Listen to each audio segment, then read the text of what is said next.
Hello everyone, this is Ashish Bist, a practicing company secretary from Delhi. आज मैं आपको practically show करने वाला हूँ कि कैसे आप अपनी कंपनी का इनकॉर्पोरेशन फाइल कर सकते हैं after getting name approval from ministry of corporate affairs. अगर आपने मेरी वो वीडियो मिस कर दी है जिसमें मैंने प्रैक्टिकली एक्सप्लेन करा है आपको स्टेप बाय स्टेप कि कैसे आपको अपनी name reservation application company incorporation के लिए लगानी है, तो वो वीडियो भी आप देख सकते हैं। ऊपर एक आई बटन आ रहा होगा, उस पर क्लिक करके आप वो वीडियो देख सकते हैं। तो चलिए शुरू करते हैं। सबसे पहले आप जाएंगे मिनिस्ट्री ऑफ कॉर्पोरेट अफेयर्स की वेबसाइट पे। अगर आपका अकाउंट ऑलरेडी क्रिएटेड नहीं है तो आपको अपना अकाउंट क्रिएट करना पड़ेगा MCA V3 पोर्टल पे।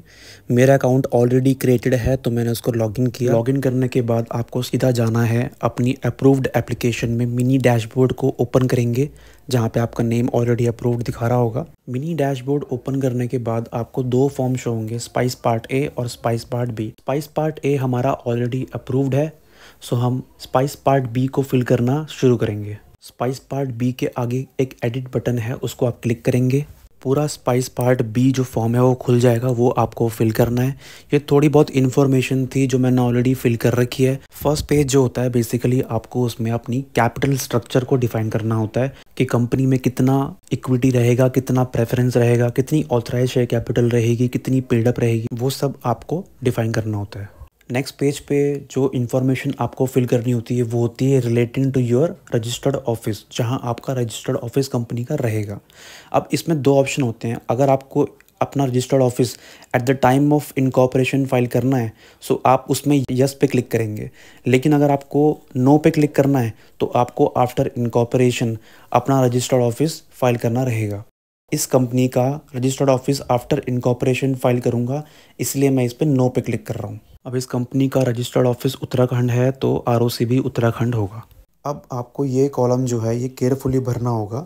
अगर आपके मेंबर जो अपॉइंट होने वाले हैं कंपनी में वो उनके पास वैलिड दिन है तो आप उनके नंबर्स फर्स्ट कॉलम में डालेंगे। अगर उन पर दिन नहीं है तो आपको उनके नंबर सेकंड कॉलम में डालने हैं। जितने भी नंबर्स आप इस कॉलम में डालेंगे उसी हिसाब से आगे फॉर्म ओपन होगा और अकॉर्डिंगली आपको सारी इन्फॉर्मेशन उन मेंबर्स की डालनी होगी। अब जैसे इस कंपनी के केस में 2 मेंबर्स थे तो अकॉर्डिंगली 2 मेंबर्स का टैब खुला और उन 2 पर्सन्स की इन्फॉर्मेशन मुझे आगे फिल करनी है। सो जो भी उनकी बेसिक इन्फॉर्मेशन है और जो भी उनकी पैन डिटेल्स है, उनका जो डेट ऑफ बर्थ है, हर चीज़ जो भी उनकी बेसिक इन्फॉर्मेशन है वो मुझे फिल करनी है। उनके ऑक्यूपेशन से लेकर उनके एजुकेशनल क्वालिफिकेशन तक सारी इन्फॉर्मेशन डालनी है। उनका पैन डाल के वेरीफाई करना है वो किस कैटेगरी में अपॉइंट होने वाले हैं, क्या उनकी डिजिग्नेशन रहेगी, उनका मोबाइल नंबर, उनकी ईमेल आईडी, उनके एड्रेसेस, हर चीज़ फिल करनी है। इन केस उनका परमानेंट एड्रेस उनके प्रेजेंट एड्रेस से डिफरेंट है तो दोनों एड्रेसेस हमको यहाँ फिल करने होंगे। यहाँ पे भी जिसकी इन्फॉर्मेशन मैं भर रहा हूँ उनका भी प्रेजेंट एड्रेस उनके परमानेंट एड्रेस से डिफरेंट था तो मैंने वहाँ पर नो करके उनका प्रेजेंट एड्रेस भी फिल किया। अब यहाँ 2 चीज़ें मांगता है, proof of identity and proof of residence.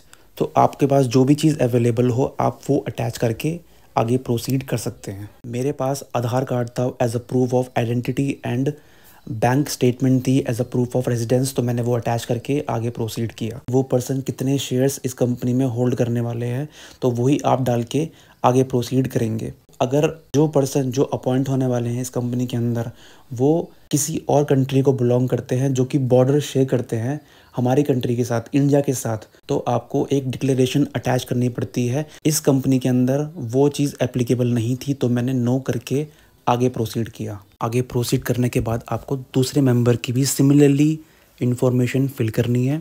उसकी भी सेम इन्फॉर्मेशन जो भी बेसिक चीज़ें हैं जो मैंने बताई आपको पहले मेंबर की इन्फॉर्मेशन फिल करते टाइम, अकॉर्डिंगली आपको ऐसे ही सेकंड मेंबर की भी इन्फॉर्मेशन फिल करनी है। आप डेट ऑफ बर्थ डालेंगे उसकी, सेकंड मेंबर की जो भी उनकी डेट ऑफ बर्थ है, place of birth, residency status क्या है उनका, ये केयरफुली चेक करनी होगी आपको सारी इन्फॉर्मेशन। उनका पैन डालोगे, आप वेरीफाई करोगे वो किस डिजिग्नेशन में अपॉइंट होने वाले हैं वो भी आप डालोगे। उनका मोबाइल नंबर, ईमेल आईडी वो भी आप केयरफुली फिल करना क्योंकि वो आगे अगर गलती होती है इन केस तो आपको काफ़ी दिक्कतें देखनी पड़ सकती हैं। फिर इस वाले केस में जो सेकंड मेंबर था उसमें उनका परमानेंट एड्रेस और प्रेजेंट एड्रेस दोनों सेम थे तो हमने इसमें यस सिलेक्ट किया है। उसके बाद आप इनका भी आप proof of identity and proof of residence attach करेंगे। सारी वही चीज़ें हैं जो आपने फर्स्ट मेंबर वाले केस में लगाई थी और फिल करी थी, बस उनकी जो बेसिक इन्फॉर्मेशन रिस्पेक्टिव चीज़ें हैं वो अकॉर्डिंगली आपने फिल करना है फॉर्म के अंदर। इस कंपनी के केस में दोनों के पास इक्वल शेयर्स थे, तो मैंने 5,000 शेयर्स दोनों के लिए लिख दिए। और इनके पास दिन था नहीं, तो इनका कोई इंटरेस्ट था नहीं किसी और कंपनी में, किसी और एंटिटी में, तो मैंने यहाँ पर इसलिए ज़ीरो फिल किया है। दोनों मेंबर्स की इन्फॉर्मेशन हमने फिल कर दी है। अब आगे प्रोसीड करते हैं। सो ये वाले पेज पे आपको कुछ करना नहीं है, ये जस्ट स्टैम्प ड्यूटी है अकॉर्डिंग टू द स्टेट। तो आगे प्रोसीड करते हैं।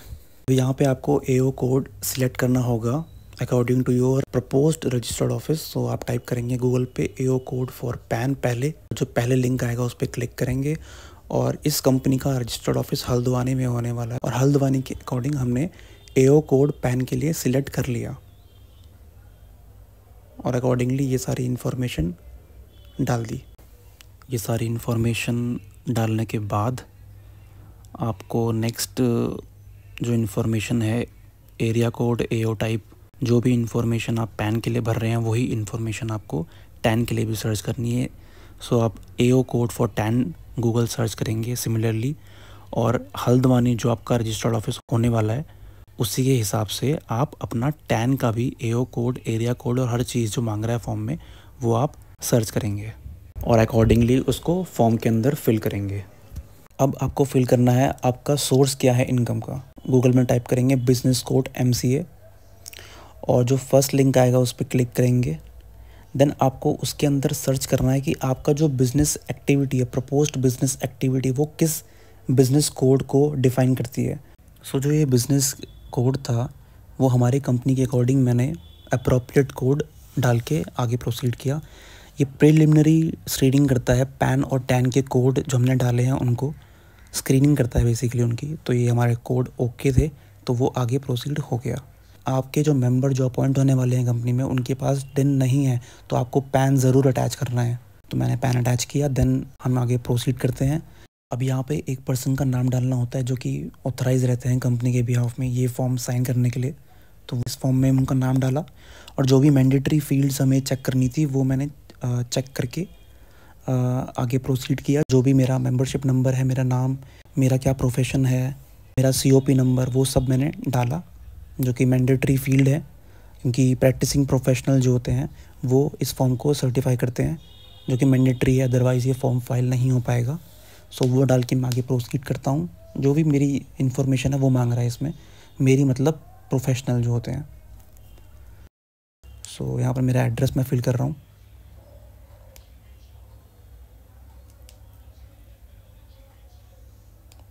देन ये फॉर्म पूरा ऑलमोस्ट फिल हो गया है, और मैं इस फॉर्म को आगे सेव करके फाइल कर दूंगा। स्पाइस पार्ट B फाइल करने के बाद 4 फॉर्म और खुल जाएंगे उसी मिनी डैशबोर्ड में, जिसमें से 3 फॉर्म आपको फिल करने होंगे। तो सबसे पहले हम INC 34 फिल करना स्टार्ट करते हैं। तो इसमें जितने भी क्लॉजेज़ हैं इसको आपको केयरफुली देखना है कि क्या क्या क्लॉजेज़ आपके केस में एप्लीकेबल हैं और क्या क्या क्लॉजेज़ आपको देखने हैं, कुछ ऐड करना है इसके अंदर, ऑल्ट्रेशंस करने हैं अपने कंपनी के अकॉर्डिंग, तो वो आपको केयरफुली चेक करना पड़ेगा, लीगली देखना पड़ेगा।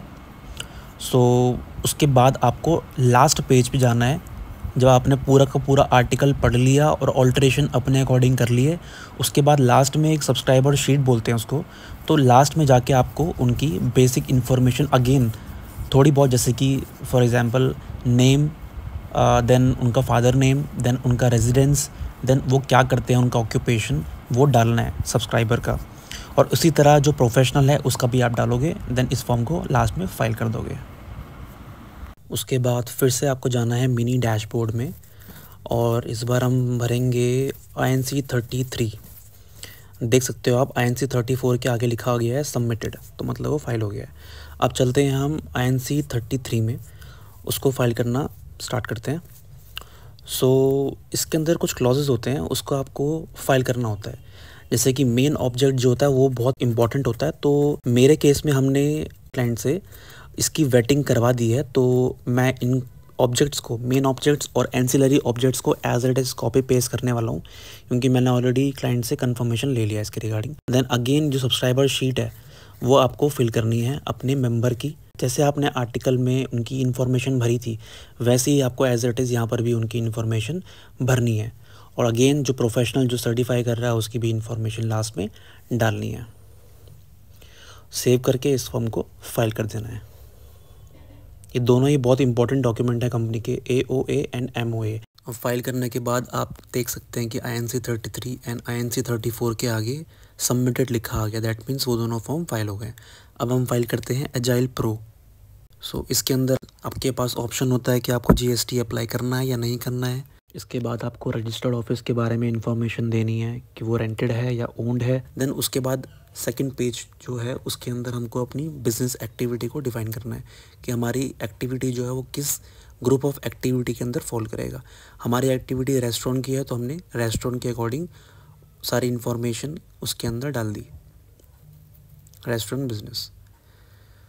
उसके बाद डायरेक्टर्स की इन्फॉर्मेशन आएगी, उनके फ़ोटोग्राफ्स और उनके स्पेसिमेन सिग्नेचर्स अटैच होंगे। इस पेज में जो स्पेसिमेन सिग्नेचर मांगते हैं वो सिर्फ एक ही डायरेक्टर का मांगते हैं, सेकंड डायरेक्टर का सिर्फ और सिर्फ फ़ोटोग्राफी मांगते हैं। सो एक डायरेक्टर का हमें देना होगा इसमें फ़ोटोग्राफ एंड स्पेसिमेन सिग्नेचर, और सेकंड डायरेक्टर का सिर्फ फ़ोटोग्राफ आएगा। कुछ OTP जाएंगे ईमेल आईडी और फ़ोन नंबर में, वो आपको लेना है डायरेक्टर से और उनको वेरीफाई करना है। मैंने भी यहाँ पर सेम डायरेक्टर्स से OTP लिया। OTP लेने के बाद उन OTPs को वेरीफाई किया। यहाँ पे आपको पुलिस स्टेशन डालना है नियर बाय, जो रजिस्टर्ड ऑफिस के अराउंड पड़ता है आपके कंपनी के। और जो भी बैंक आप चाहते हैं कि किस बैंक में आपको अपना कंपनी का अकाउंट ओपन करना है, तो उस बैंक का आपको नाम डालना है। और उसी के लिए आपको एक रेजिडेंस प्रूफ और एक आइडेंटिटी प्रूफ अटैच करना है। मैंने इस कंपनी के केस में आधार कार्ड और बैंक स्टेटमेंट अटैच किया इसके लिए।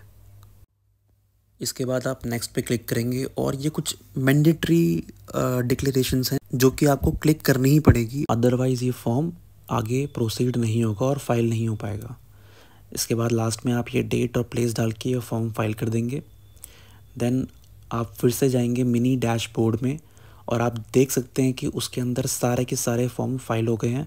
अब लास्ट में आपको क्या करना है कि सारे फॉर्म्स डाउनलोड करने हैं, 1 बाय 1 ये सारे फॉर्म्स आप डाउनलोड करेंगे। उसके बाद आप इन फॉर्म्स के अंदर DSC लगाएंगे, डिजिटल सिग्नेचर सर्टिफिकेट्स अटैच करेंगे। उसके बाद आप फिर से इसी मिनी डैशबोर्ड में आएंगे। सो मैंने सारे के सारे DSC जो है फॉर्म्स में लगा दिए हैं, सारे फॉर्म्स में। सो मैं अब 1 बाय 1 इन फॉर्म्स को अपलोड करने वाला हूँ और थोड़ा सा फास्ट रहेगा वीडियो ताकि ज़्यादा लंबा ना बन जाए वीडियो। सो 1 बाय 1 मैं इन फॉर्म्स को अपलोड कर रहा हूँ ताकि आपको दिख सके कि कैसे होते हैं फॉर्म्स अपलोड। सो फाइनली सारे फॉर्म्स अपलोड हो गए हैं। एज यू कैन सी हर फॉर्म के आगे PDF अपलोडेड लिखा आ रहा है। अब मैंने फाइल पे क्लिक किया और वेरिफिकेशन सक्सेसफुल हो गया है। अभी आपको चालान शो हो रहा होगा। अब ये चालान की हम पेमेंट करेंगे और पेमेंट करते ही ये फॉर्म, ये इनकॉर्पोरेशन फाइल हो जाएगा। So that's all for today's video. I hope you all will like this video. So कोई भी डाउट हो आपका तो आप कमेंट सेक्शन में मुझसे पूछ सकते हैं, मैं पक्का रिप्लाई करूँगा। So thank you so much.